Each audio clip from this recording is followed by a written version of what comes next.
Story 1. Does anyone else need a buffer zone in the morning between waking up and having to leave for work? And I'm not just talking about the time it takes to get ready. For my whole life, after I wake up, I've needed at least an hour before getting ready to just sit in quiet, drink my coffee, maybe scroll on my phone a bit. I do this regardless of how early I have to wake up. Even when I had a job where I had to leave the house at 4:30 am, I still woke up at 3:00 just to have my quiet morning time. The only reason I think this is unusual is because everyone I've told about this thinks it's strange, and almost everyone I know sleeps as long as possible before they have to get up and immediately get ready to leave.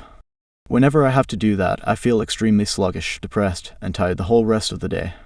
I should mention too, I've been diagnosed with ADHD, major depressive disorder, and general anxiety disorder, so maybe it's just a symptom of one of those. Just curious if anyone else does this, regardless of mental health issues. Comment 1. Yeah, I need at least an hour. Not many understand. Comment 2. Yes. Me, I need a good hour at least before I get ready. Usually I wake up 2 minutes 3 hours before I got to get ready. I work evenings and don't start till 2 p.m. When I wake up I'm completely out of it and tired as hell. There's no way in hell I could jump out of bed and jump in the shower. I need that time to drink coffee, look at Reddit, pick up my plays, get my clothes out. I too did the same when I worked early mornings if I had to get ready at 4 am. I'd be up at 3 am. Comment 3. I'm not a morning person, so I can't wake up that much earlier than I need to go to work. However, I do have 15 minutes of pacing around the bathroom to wake up built into my schedule. Comment 4. This need is very common. Look up and structure time. Comment 5. I too need this and have always gotten my kids up earlier than probably most people would in order to not have to be in a rush in the mornings. I grew up in a chaotic, unstable environment where everyone was always late and ill-prepared. I was always the kid at school who smelled like cigarettes, never had anything I needed, and was always rushing to the bus. Given any event outside of school, my mom would not get us ready or prepared, but would take hours herself and we would undoubtedly be late. I made it a priority once I was on my own to always be on time or early, and to always be prepared and to never be in a rush. Pretty much to always have my crap together, as no one else in my family has yet to even accomplish that. Story 2. Does anyone else feel more comfortable wearing socks than going barefoot, even at home? I almost always wear socks, even indoors. Bare feet just don't feel right.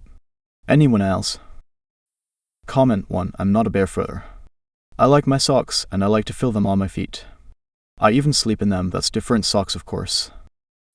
Comment 2. I can't stand being barefoot. I don't even like sandals because I can't wear socks. Comment 3. Yes, that's me. My feet are almost always cold. I like wearing frizzy socks or lined slippers at home, and I almost always wear socks in bed. I also don't like being barefoot on uncarpeted floors. Comment 4. I hate being barefoot. It feels so gross to me. I need to have socks on to be comfortable. Comment 5. No, I hate it.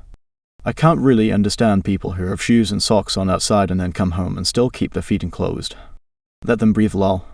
Personally, I just love the feeling of being barefoot, and wearing socks or slippers indoors feels unnatural to me. My whole family were the opposite, all slipper wearers, so I'm the odd one out. Story 3. Does anyone else feel a need to clean their house before going on vacation? I can't relax knowing I'll be coming back to a messy house. It seems like preparing for a fresh start when I return.